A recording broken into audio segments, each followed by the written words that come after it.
Our world is lost in unnecessary fear and hurt.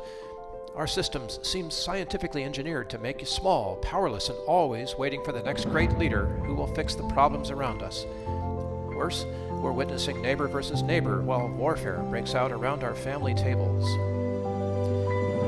But you have access to a spirit, a strength that enlarges and empowers you. Even better, you don't need to wait for the next big movement.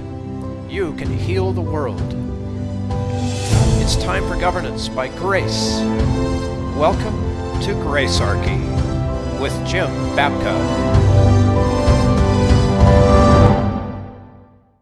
So, Bill, it's there's this old saying: if voting changed anything, they'd make it illegal.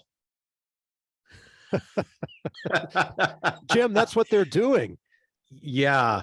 So welcome to campaign finance laws. This is how your votes, this is one of the ways, there's others, but this is probably the most dramatic way in which your voting is made illegal. Yes. Your ability to influence the process is made illegal. So we're going to bring in a guest, and I want to get right to it, but I want to lay just the following predicate if we could. Okay. I have a hypothesis, and it has two fundamental tenets, but I've broken it down into multiple 8 steps here so that we can go through and everybody can kind of understand how they all connect together. Okay. First one, campaign finance laws are voted into law by incumbents. So the people who are sitting in Congress make the laws. That's exactly right. Second, incumbents are arranged in a hierarchy where they tend to obey the leaders of their party. Sure. Okay. You're told what to do. Exactly. Now, this is a complex subject, but I just wanted to lay that out there so we can keep building the case. 3, the laws are written to favor incumbents, to quite literally protect them from challenge. Yep. So Jack Kemp, a former Republican congressman who ran for vice president in 1996 on the Republican ticket with Bob Dole, said that the difficulty of running as a challenger was akin to the man who had to fill a swimming pool with a teaspoon, while his incumbent had a fire hose. Yeah. 4, this scares away the best challengers, and the challengers that remain operate by their bootstraps. So what this means inherently is that fancy connected lawyers are a luxury. There's no way you can even think about taking the job unless you're willing to go there and have the funds. Yep. So now the experts are required. And Justice Antonin Scalia can even confess during an oral argument in 2013, quote, "This campaign finance law is so intricate that even I can't figure it out," end quote. And James C. Miller, a former chairman of the Federal Trade Commission and former director of the Office of Management and Budget, agreed to be the campaign treasurer for a friend. And he was so distressed by his role that he wrote an entire book about the experience titled Monopoly Politics. He basically said, hey, look, if I was the head of OMB, I clearly know economics. If I was on the Federal Trade Commission, I clearly know about regulation. Why is it so hard to follow FEC rules? It's arcane and completely impenetrable. Next, upstart challengers who break through but don't follow the leadership or status quo lines may become targets for prosecution. Maybe they are. Let's be honest about this. This is our We're going to get to that in a second. Man. Yep. And the last point is the most speculative. None of the things I've said up to this point really are speculative. I could argue and win on every one of these, but this last one, I will admit, I'll steel man and say this is speculative. But I tend to believe that political hitmen and hitwomen work inside enforcement bureaucracies to carry out these laws on a subjective basis. In other words, for the benefit of their team. So we're talking about people like Mr. Cohen, Mr. Bragg. Well, in the case of Mr. Cohen, no, he's not inside. I'm talking about people actually being able to work inside the system at the Justice Department, usually, to be able to target people. But they do it from the IRS. They do it from other locations. Oh, sure. Like Lois Lerner. Right. Right. Okay. Yep. So I'm wishing to demonstrate these last 2 points here with our guest here today.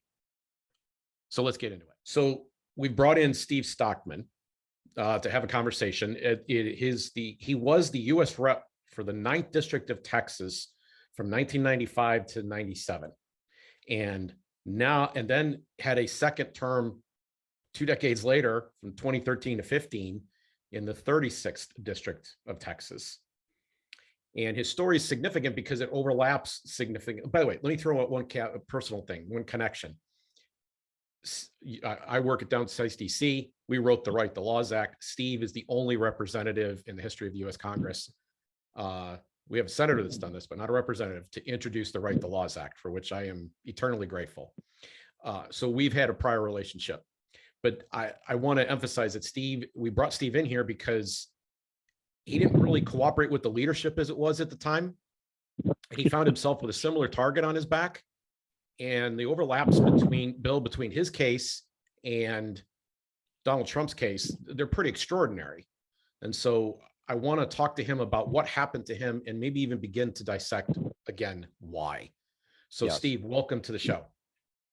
Thank you. Thank you for having me. It's great hearing from you again. And I wish you a belated birthday too. Yes, thank you. So I want you to, first off, you're in Congress 2 different times. You were part of the Contract with America wave, and then you come back in 2013. For just a second, what was the reason for having such a big gap between your terms of service? I was told by the popular press and the actually unpopular press, but I was told there was no way I could win. I was too extreme, but we used proper mechanics and we won. And it's an unusual, in fact, it's such an anomaly. What we did is that, especially having a generation 20 years apart from the 2 times, we use techniques and stuff which I don't share publicly because some of it I don't want my opposition to use. The guy I ran against, Jack Brooks, the first time, everybody was afraid of him. And I said, he's a bully. He really was. In fact, the book was just published, I think, the year before last. He's been passed away now since 2012, but they still write about him. He was the one that went after Ollie North. He was the one that started corrupting the DOJ. He was the head of the committee. And I said, he actually came out bluntly in the 90s and told me he was going to use the DOJ to go after me, and was quite frank about it. And they came after me several times, and the last time they took 4 grand juries, $22 million, and the same guy that's going after Trump now, Jack Smith, is the one that went after me. He's also the one that went after John Woods, another conservative that endorsed Trump, so they went after him. He's from Arkansas, and Hillary hated that. He's also the one that went after the governor in Virginia.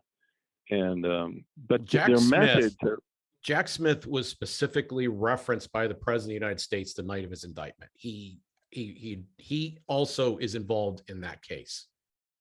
Right. He's evil, and there's a cabal. I mean, people don't realize it. They all communicate with each other. And I'm sure, as I'm sitting here, that Jack Smith and Lois Lerner are involved in the case, because people don't realize Lois Lerner was on the FEC, and she went after me. She dropped the Chinese investigation where Clinton was getting money from the Chinese.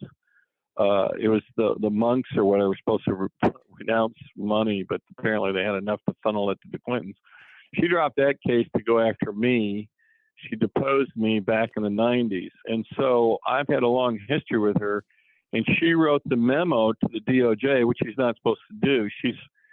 Unfortunately, she's got both experience, and I say that cynically, but she worked at the FEC and in the nonprofit division, and she was picked by Obama to go after the conservatives nonprofits, and she's been vigilant about that. And she wrote a memo outlining how to target conservatives. And if you read that memo, it's what they're doing to Trump. And I predicted this, actually. At the end of my trial, the head of the public integrity section was so excited. He says, "We're going to use this against Trump." And I tried to warn Trump of this years ago. And wait a minute, when you tried to warn him about this, what was his response? I never got a response back. I've written Trump and other people many times, and I did a meeting, a collective meeting with all the conservative groups. What's his name? The one in DC. And I warned everybody about it, but it's fallen on deaf ears. But now it's funny. I was considered a pariah. Now it's like they realize, wow, you were telling us, you're right. You were targeted. I mean, and they do the same thing. Like, for instance, they stack their charges because the jury will say, well, he's got to be guilty on something. So, like, in my case, there was one check deposited, and they charged me with 5 felonies, which is 120 years. And they charged, what they did is they said wire fraud, money laundering. And, like, I didn't do this. Wells Fargo opened up a savings account and gave me a credit card, which I never knew about. And they said because I transferred the money from the checking into savings, that's money laundering. And they do this repeatedly. They stretch the idea of law and order. And we went from, as you probably know, Jim, because you're really on the forefront of trying to create less government, but we went from, during Ronald Reagan, there was 3,000 criminal laws to now we have 300,000. There's a book out called 3 Felonies a Day, which I'm sure you're familiar with, Yep. which outlines how everybody commits 3 felonies a day. So they just, the way Jack Smith works is he subpoenas everybody and threatens everybody. And then there'll be someone who buys. Wait a minute. Does he subpoena everybody, or is he selective in who he subpoenas? No. In fact, I'll guarantee you, if you go look at Trump's case he's doing now, he'll subpoena the dry cleaning lady. Okay, everybody. so when you mean everybody, you're not saying everybody who's in a position of power. You're saying all the friends of an individual he's targeting. Everybody. It's to isolate you. There's a thing. But the reason I asked that question, Steve, is I'm wondering if there's selective prosecution here. Like, you start off by saying, well, there is selective prosecution, but he's using the power of intimidation to. In other words, he's subpoenaed. Think about it. He's subpoenaed the Secret Service. He's subpoenaed the staff at Mar-a-Lago. He's subpoenaed everybody. What happened? He'll get someone saying what they do, and I know this because of my case. They'll come up to him and say, for instance, we had a woman who was from Norway, and they said, look, and then, by the way, they're allowed to lie. That is actually went to court, and they're allowed to lie. He said, if you don't turn and you don't cooperate, we could take away your kids and your ability to live here in America. Which is, but that's pretty typical prosecutor stuff. I mean, prosecutors do this in criminal cases all the time. Right. They do this to people who have no resources. It is a lie. It's a lie. It is a lie. And they told her, hey, the Constitution doesn't apply to you. You're not American, blah, blah, blah. My stuff was under seal. There's no way the press knew about it. I didn't know about it. Yet when I showed up in court, it was under seal. Yeah, NBC was there. So again, that's a felony that the DOJ committed in releasing a sealed indictment. It wasn't supposed to be made public. Okay, so they do this. So this is an important point. And I want to make sure we stop right here and make this clear. There was an interesting moment during Trump's indictment while he's behind closed doors, where a reporter from NBC News comes out, and I happened to be watching NBC News coverage at the time, and says what's happening in the room. And one of the things that happened, or the way he described it, was there was an admonishment for various social media posts and statements that Trump had made publicly. Well, that's actually not what happened. What happened was there was a general admonishment to everybody, because the DA's office has leaked, and Michael Cohen in particular has shared a great deal of public information about his interactions with the DA that's been very much put the president of the United States in target, or the former president. So, well, they call it shaping the narrative. Well, here's what I want to say about that, though.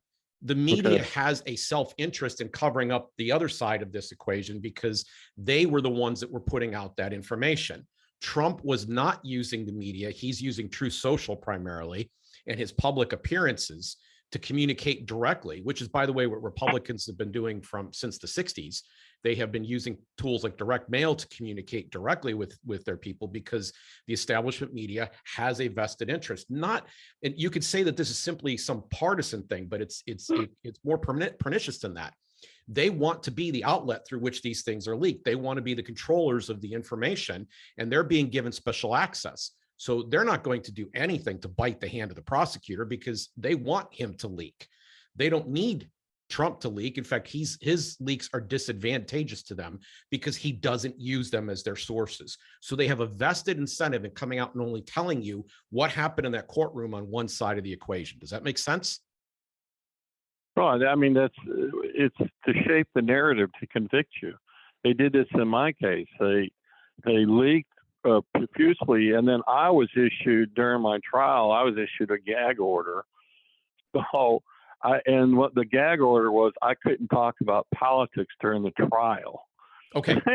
So right now, I really want to try to lay this out in a narrative where our audience can follow along what's happening, because now all of a sudden you're on trial. So let's go back before that point. I really would like to understand, like, what steps of activism were you doing in the years immediately preceding your second term in Congress? Oh, well, if I hear your question, you want to know what facilitated or triggered their targeting me was really because in Congress, as you know, like I was very aggressive. I was the first one to call for the impeachment of Obama, which the left went ballistic, saying that's so disrespectful. Then they impeached Trump twice, a little irony. But one of the things I also did is I found out that Hillary was, and this should have made national news, and frankly, it's treasonous, and I don't know why it's still not discussed. But I found out a company here in Houston was selling specialized steel to make centrifuges to Iran. So the very nuclear weapons that could be triggering and coming towards us, the steel to make the centrifuges was facilitated by Hillary for money. She had a Ukrainian oligarch who was the number one contributor, and he was the go-between to get the steel to Iran. And I uncovered it. I thought it'd be on the front cover of Time magazine. Newsweek covered it a little bit. Our friends at WorldNet Daily covered it, but no one was interested in it. And then I found out that Obama was sending hundreds of millions of dollars to the Akani network. We uncovered that. They first denied that they were doing it. They said they did it for exchange for Bo Bergdahl, the traitor who wandered off and got our guys killed in searching for him. And so, that they denied it. And they said, no, we didn't. We did not give money or dollars for Bo Bergdahl, but we gave euros, so it's legal. It's like, it's still money. It still violated the law. So I got under the skin quite a bit, and I think when I got on national news, I was on Fox, and I called for the arrest of Lois Lerner. 2 weeks later, I had the FBI at my door, and they were quite open about. What year is this that the FBI's at your door? 2013, right after but just months after I got elected. Okay. I'm being corrected. It ended. Let me be more direct. Let me be more direct, Steve. Did you have a newspaper that you used in your election campaign? Was that previous to your election, or was that your reelection? Wait, Steve. Was that your election or your reelection? Well, I'm trying to answer. It's all elections. We had papers. Okay. We did. My grandfather was a newspaper publisher. We couldn't get any of our story out.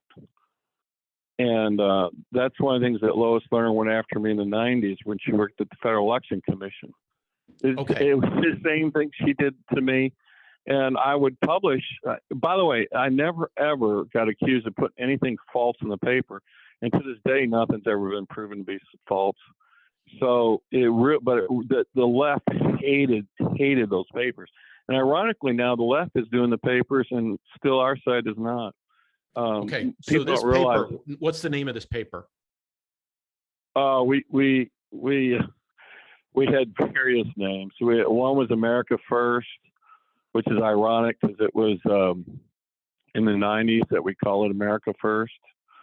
And ironically, I was on the front cover of working with the union guys pictured with the union guys who were building the prison I ended up in. And that was in the 90s, and Jack Brooks funded it. But anyhow, we had a lot of different names. But I can go in detail later. Was your newspaper part of your legal case? Yes, it was. It was considered part of yes, it was. Yes. In fact, what they did, our good friend Bill Olson helped on that. But what they did, they declared, we followed the law. In fact, we had several people review the paper, and there was nothing on there that triggered it where we didn't use the words elect, defeat, they call them 5 magic words. And okay, when let's pause right there, because that's really super important.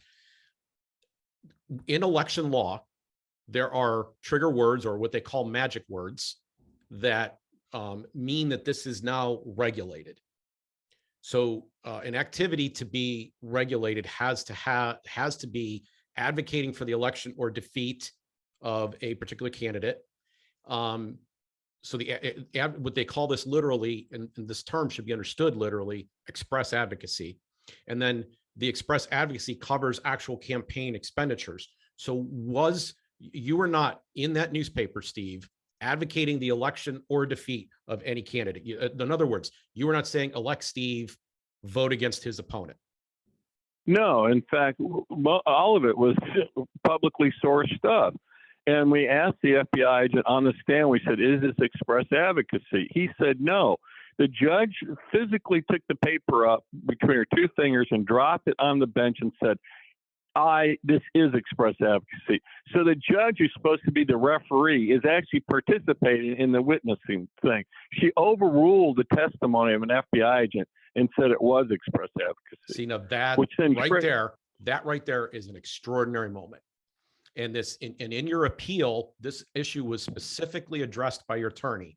Your attorney pointed out that this happened, and that the way that this was done was that there were 2 conditions that had to be satisfied by law, and it was turned into an or. Instead of an and, it was turned into an or, so that they could find a way. The jury was given specific instructions on top of this moment you described.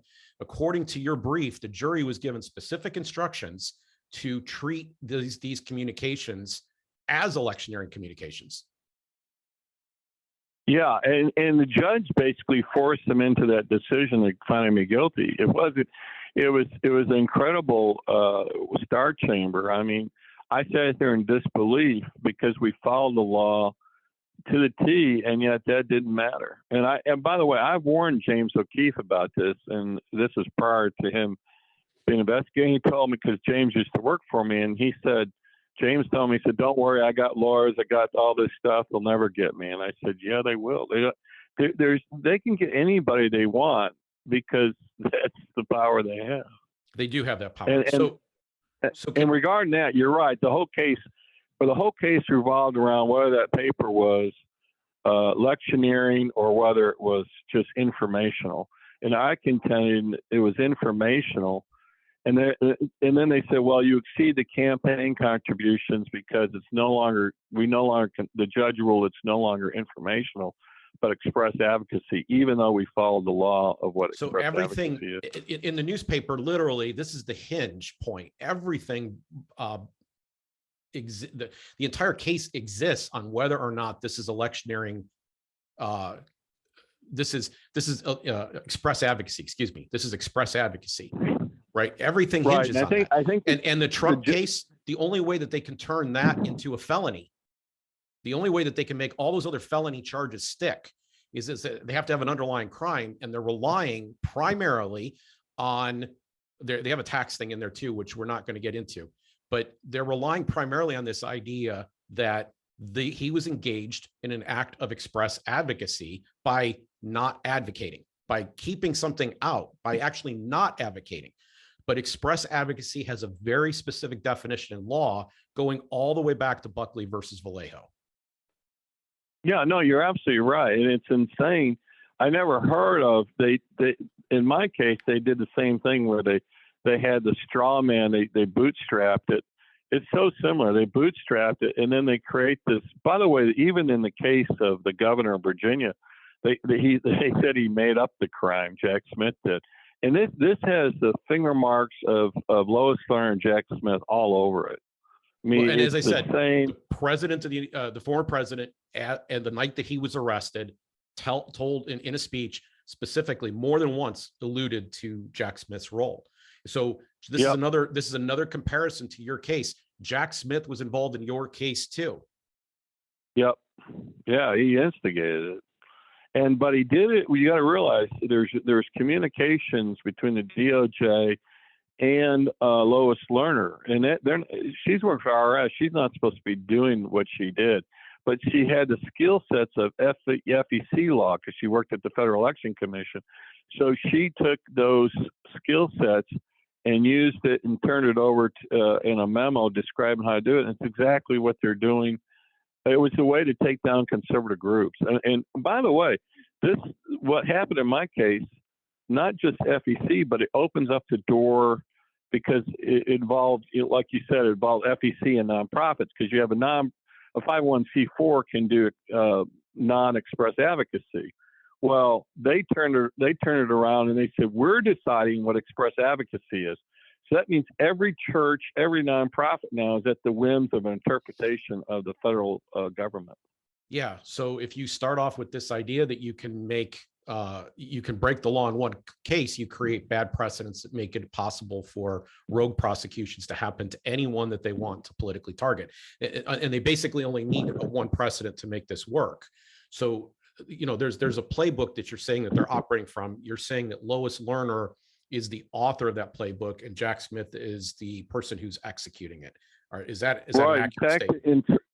In fact, yes. In fact, my case was cited in this case that's in New York. It was originally cited. What's his name? The guy the lawyer, the Cricket Cohen. In Cohen's case, they cite my case.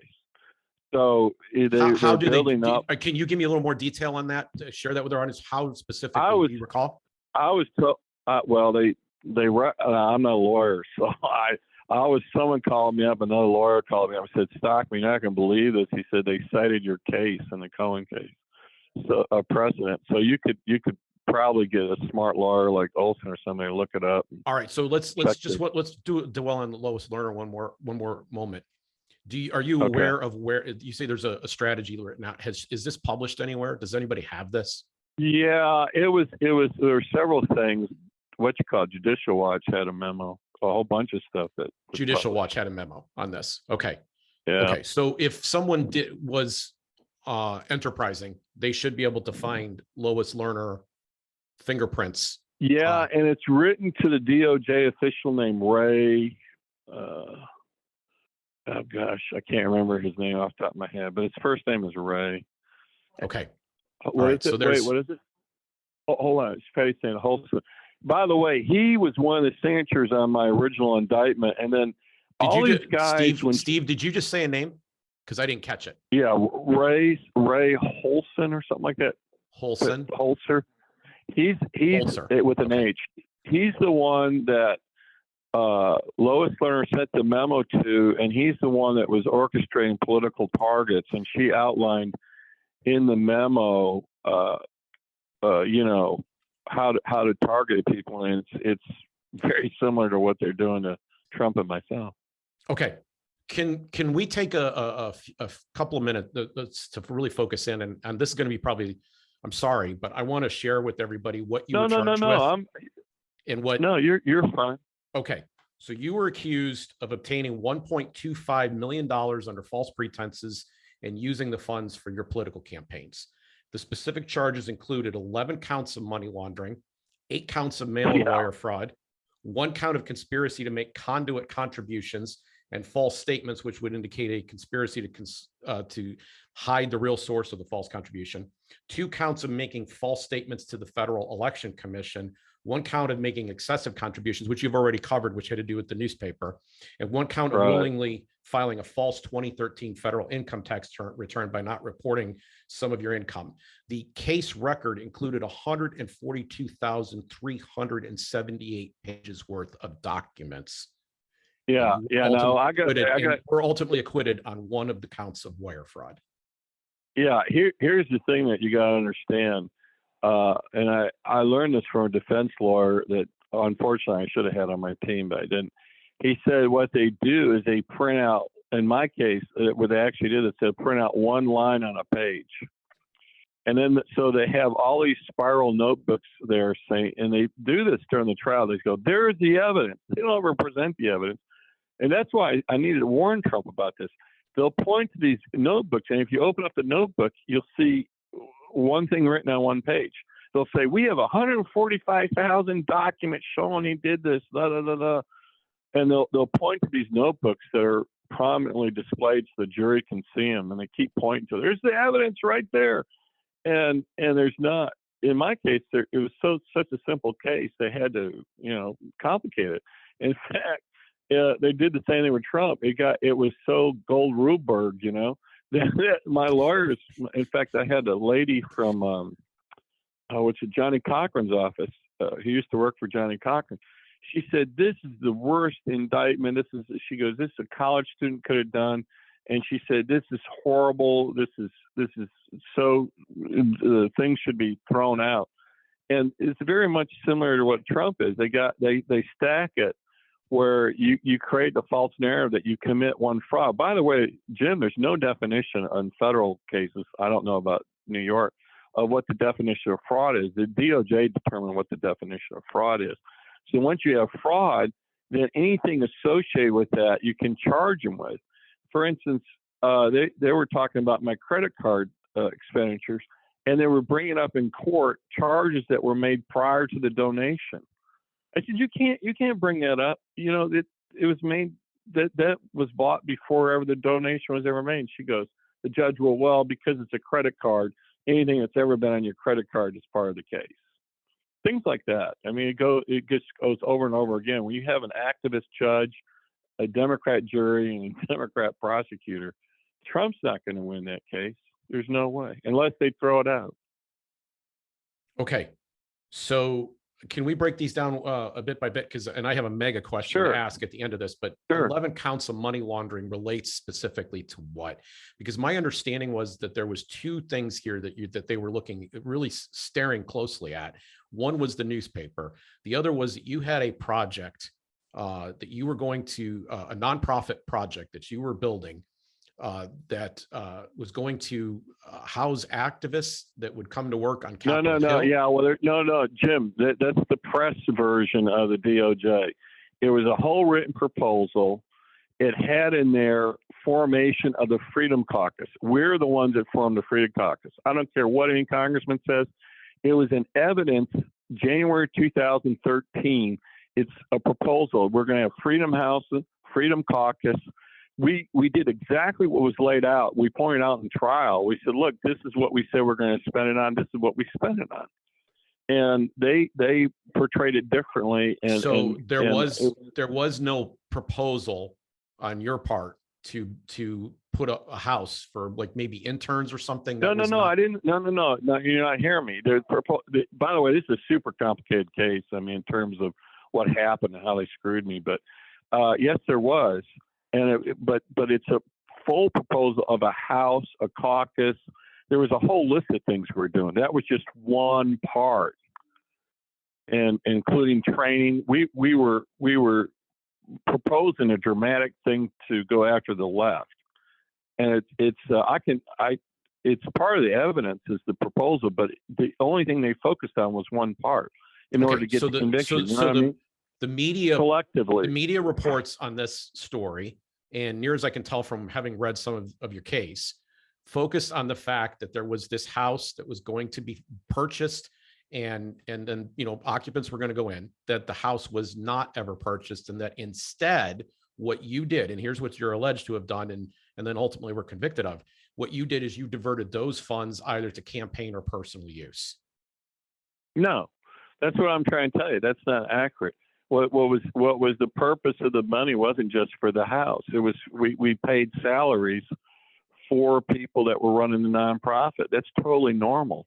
Plus, we used the money to raise more money for the total. The total budget was, it's funny. My trial was $900,000, and I'm laughing because both Trump and I got stacked decks, and the guy, the international drug smuggler, only had 17 counts, and we both had, multiple counts. But even the Democrat Bitcoin guy has got less counts in some cases than what we got. But to answer your question,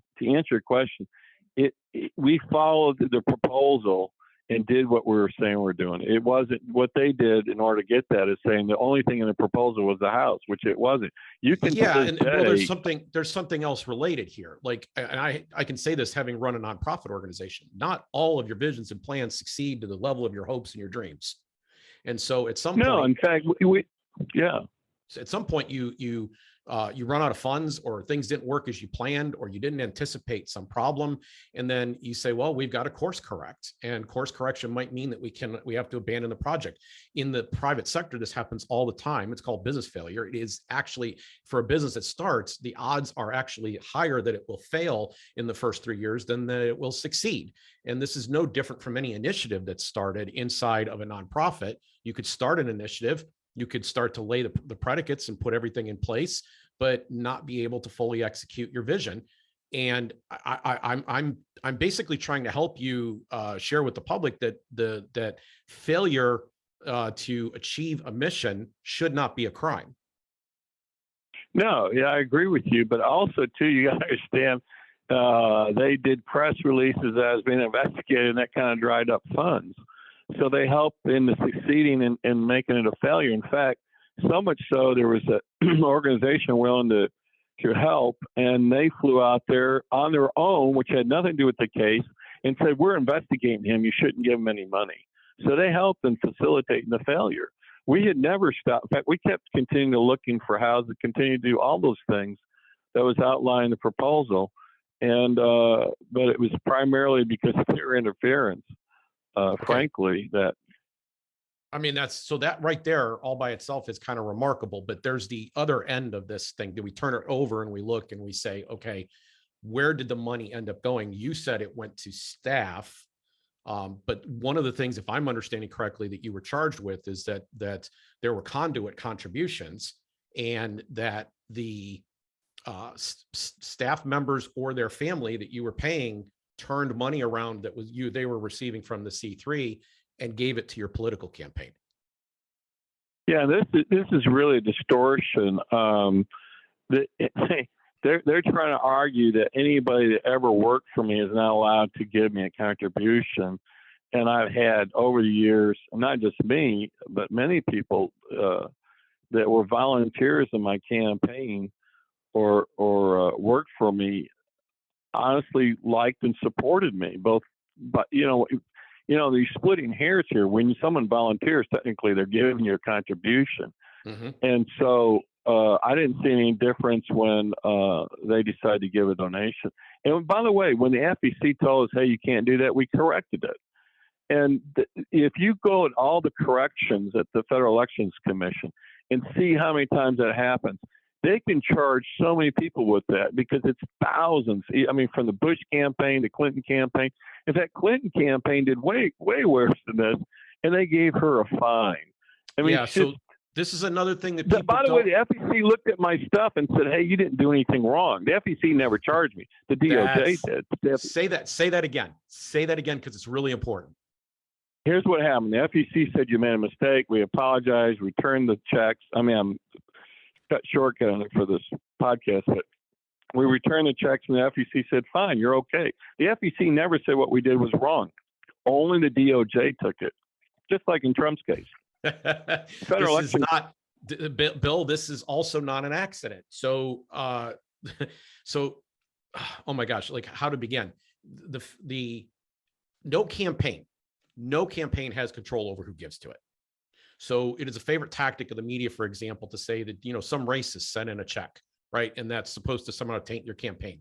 And usually that check is insignificant in the grand scheme of things, and it's not a big deal. But then you're challenged, what are you going to do to repudiate this racist that sent you the money? Someday I'll cover that on another show, because I actually know what the answer to that question is. But the point is that you cannot control who's giving the contributions, and a campaign is processing contributions as it normally does. In fact, the person processing the contributions, that's their job. Their job isn't to go research every single person who gave a contribution to find out different relationships and whatever. They have certain information that the campaign is required to ask, and they're supposed to rely on the truth and veracity of the information as it's submitted. And that's the law, and that's it. So anytime, ladies and gentlemen, that you see a campaign accused of, oh, well, so-and-so gave them a contribution, know that in the case of a normal everyday contribution, a normal reported FEC contribution. Now, if you hear something like there was a suitcase full of money, that's a different story. But in a normal reported FEC contribution, they're not researching anything beyond what they asked for and the information that was supplied by the donor. And the campaign isn't culpable. And it doesn't matter whether they're Green, Democrat, Republican, Libertarian, or the man on the moon. All right. I want to point something else, Jim. Everybody thinks congressmen sit around and read their campaign reports, and that's just nonsense. We had every campaign has staff that does that. We have no idea. I mean, in fact, to point this out, Ron Paul had someone on his staff embezzling money. Ron Paul never knew it because he didn't really look at it. I think it was $250,000. No. And for us, in fact, my experience, having met so many congressmen and so many candidates that were, pretty good candidates over the years, is that the skills that lend one to being good at going out and doing that job are almost the exact opposite of managerial skills. And what I mean by that is, what I mean by that is that there is a certain personality and engagement and vision and excitement that is what energizes the candidate, who in turn energizes people to come and support him. But what you need is somebody who, sips warm water at night and reads the tax code if you want to make sure your books are kept correctly. They're not interested in hanging out with people. They're not interested in glad handing. They're not interested in winning votes. In fact, they would probably go crazy in that situation. They would not be good at it. And so it's not the case. I've actually met very few people, and Steve, you're a little bit of an exception in this case because you actually were very much into the mechanics of your campaign and how all that stuff worked. But most of the good candidates I've met over the years, they very much know how to do their job, but they're being handed scripts. They're being told what to say and where to go, and other people are doing their strategic thinking for them. So our system is so flawed because we assume that the skills that necessarily get someone elected, I think this is an inherent flaw, are the same skills that make someone good at governing. And boy, that is just not true.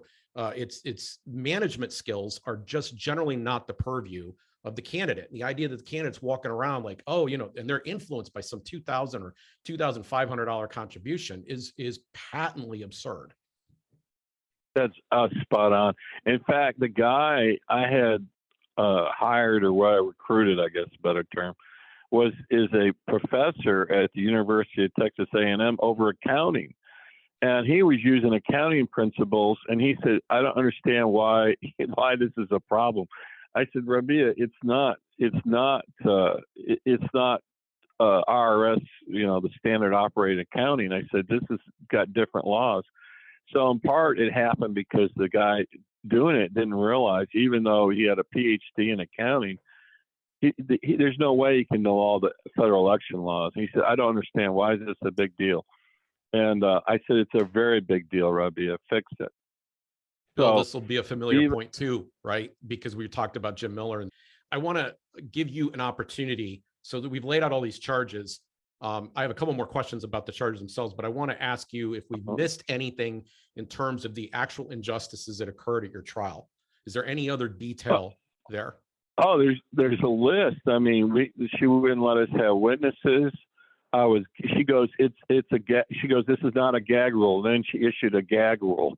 It's like, I was like, what do you mean? It's kind of like, this is not, it's like now this is nonviolent, where they're burning everything down. It's that kind of thing that, there's 36 sexes or whatever.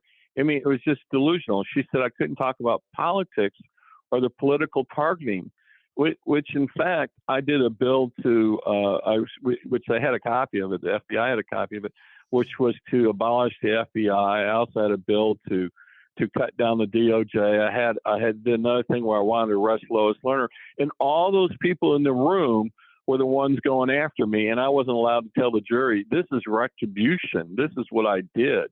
I couldn't tell my side of the story, and it's really frustrating. I couldn't even. They had such a dominance. The DOJ, which Trump needs to worry about this. They actually hired press relations and had all kinds of additional funding for marketing of their position of the case. And so you get to the point where it's just me. I'm not wealthy. I don't have Trump's money, you know, you just get overwhelmed. And they waited. They took so long, 4 years. And they took so many grand juries. You know, I was so happy. Wait a minute, Jim, how many grand juries, Steve? 4. 4 grand juries. I was so happy when the grand jury no billed me. I thought it was over. And the attorney goes, no, it's not over. They can do this as many times as they want. And what they did, which is so crooked, is they brought witnesses in. This is what Jack did, or his staff. They'd bring witnesses in, and if they didn't cooperate or say the right things, the next time they had the grand jury, they weren't invited back. So by the time it came to the trial, they had already done the trial basically 4 times. So they get basically practice runs at making their case. Exactly. Yeah. Yeah. But you only get one defense. Right. Right. And they worked out. They knew which witnesses they could use, which ones they could. You know, that's an interesting question, certain Steve. This raises an interesting question in my mind. If you could do anything over again, do you have any regrets? Do you have anything you wish you could change? Yeah, I wouldn't have hired the attorneys I hired. I didn't have money to hire good attorneys. Almost, to be honest with you, I think I would have done a better job at defending myself. I mean, there's a lot of things I regret, and I wish I didn't keep my mouth shut. Lawyers kept saying, "No, you're going to ruin the thing if you talk to the press," and if you don't. And then I look at what the Democrats do. Not only do they talk about it, they write a book and go on tour and get jobs at CNN. Well, and there is actually in Trump's saga, there actually is an author in this case that disagreed with the current New York, Manhattan District Attorney, Mr. Bragg, who goes out and writes a book that basically says, you know, the guys I work with were frustrating me. They couldn't find their rear ends with both hands on a map. And he actually is, I mean, and he's on the other side of it, but he was arguing that they should have charged this a long time ago. And well, so my theory on why they did not, and this is absolutely, I'm convinced of this, is because if they did it earlier, the case may have been resolved too soon. They want this thing going on during the election. Well, they've also managed in this immediate time. They've been very patient. They've been very warlike in this. Yeah. They've managed to line up people who are squeezed and who have turned state's evidence, even if that state's evidence is weak, or even if that state evidence is manufactured. Like in the case of Cohen, it's manufactured. He pled guilty to non-crimes when he had a stack of actual crimes completely unrelated to the Trump case that would have sent him to prison for a very long time. Now, if you have an opportunity to get out from under all of those other crimes by rolling over on your former boss and confessing to 2 things that you're not actually guilty of, like yeah, his attorney is Hillary Clinton's friend, and the other thing is that people don't realize this, but Uber has a lot to do with his falling out. He was borrowing money from banks and lying on the bank application, which is why he really would have gone to prison for a long time. And he took money out from medallions on taxis. Well, the medallions became almost worthless or not worthless, but it was, either way, at one time it was worth $1 million a piece. And the taxi medallions went down in price. By the way, that's supply and demand, by the way, because Uber came out and competed with the taxis. So he was over leveraged in that area, and he was in big, big trouble. And you're right. He could have, I think it was 80-page indictment that he would have gone to prison for the rest of his life. Okay, so now you actually got sentenced to prison, and the COVID comes and hits. By the way, I was convicted at 283 years. Okay, so you're in prison, and right. COVID comes along, and there's kind of a compassionate release program that covers people with medical conditions. Did you actually get to walk out during COVID? I was approved because I'm a insulin dependent diabetic. I'm over 60. I was over 60. I have other maladies that were put me at the top of the list. So they processed me. I was stepping my foot because they had to quarantine us all before they released us. And I was stepping my foot into quarantine, and they rushed over to me and said, "Mr. Stockman, we were given word you are now allowed to go." And I said, "What are you talking about?" I says, "Look, we just got a call. You're not allowed to go." And one of the counselors told me, he says, "I don't know who he used a different word, picked off." He said, "But we got a call from Washington said that you're never to see the light of day." And so how and is they it did that some, how is it that you're able to talk to us now? How did you get out? because I have a beautiful wife. I have friends such as you and other people who pushed for Trump to pardon me. He didn't pardon me, but he commuted my sentence. And when they commuted my sentence, there are a lot of people are very upset because, you know, because I'm aggressive in my campaigning. Okay, so And, that was right before Christmas 2020. So it's after the 2020 Yep. elections, but before the events of January 6th, so people can place that in their mind. I have one more Exactly. question about the case itself. This to me is the mega question. We've dealt with all the various things that you were charged with and why they were illegitimate, but to me, there's still one thing that's still lingering over your head, because you didn't get a pardon, you got a commutation. And the Trump administration made clear in announcing your commutation that you were going to continue to owe restitution. The original restitution bill was $1,014,000 plus, right? A little over $1 million. Yep. And that you were still going to be under supervised release for a period of time. Are you under supervised release as we're talking now? And Yes. still owe restitution? Go ahead, Ann. And do you still owe restitution? Yes. In fact, I can't share with your audience, but there's still, if you look at Roger Stone and others, they don't ever let you go. And they've done some things to me since I've been out to try to put me back in. And my wife works at NASA and has worked there since '84. And they're taking some of her pay every month. We had to move into we lost the house we were in, and so financially they want to keep you under the boot. So you're still paying the price for this, but I want to understand, this is really important.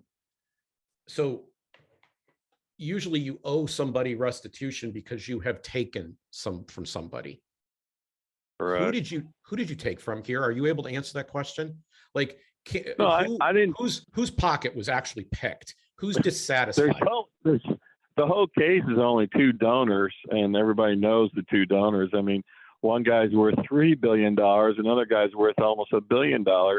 In fact, the amount of money, they kept trying to make it sound like I was taken from grandma, and our friend Dick Uline has a whole division.